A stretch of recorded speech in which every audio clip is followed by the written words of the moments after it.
So are there any other declarations of interest that people need to raise? No. No? Great. Then are we happy to approve the minutes from last meeting? Yes. Any questions or comments?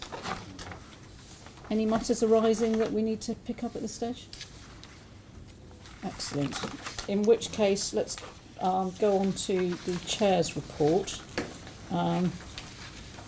which I was not planning on talking to in detail. I just wanted to highlight a couple of things.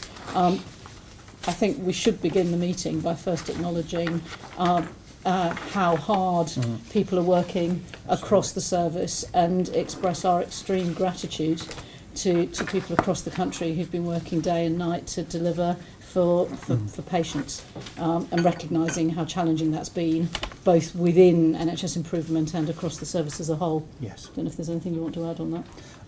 Quite a bit, but I'll do that under my report. I mean, I completely agree. It's been an impressive performance, but under very difficult circumstances. Indeed, indeed. So I think the only thing I really wanted to highlight in my board report is the closer working with NHS England that you've seen documented.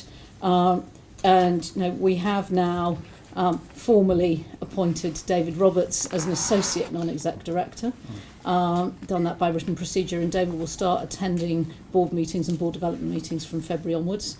And Richard is in the process of being formally appointed in a reciprocal arrangement with NHS England. I think you'll be starting in the February board cycle for them as well, won't you? I believe it will be the February cycle. That's what I'm working on. Which I think will be a really thoroughly good thing.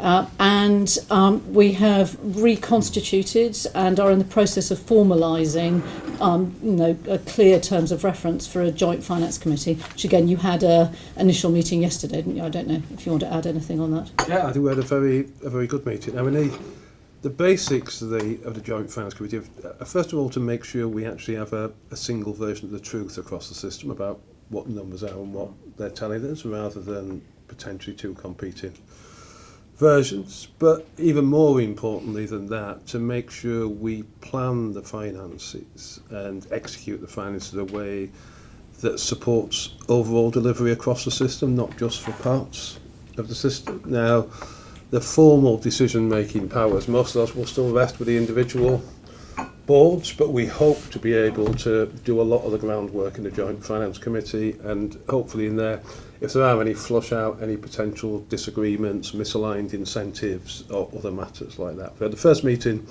yesterday, which I think went very well. It's a rotating chair between myself and David Roberts. It has two chief executives on it and the two CFOs on it, so we really should have everyone there that we need there to fulfil our function.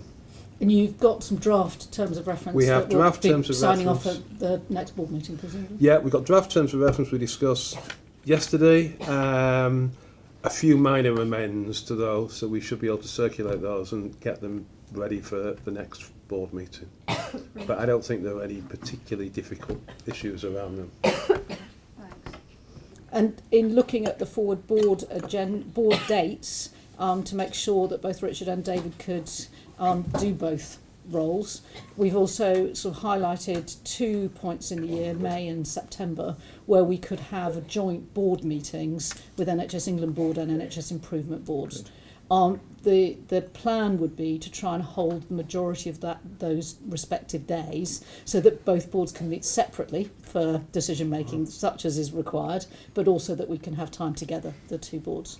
I think that will be, there's plenty of time for us to prepare for that and really make use of it.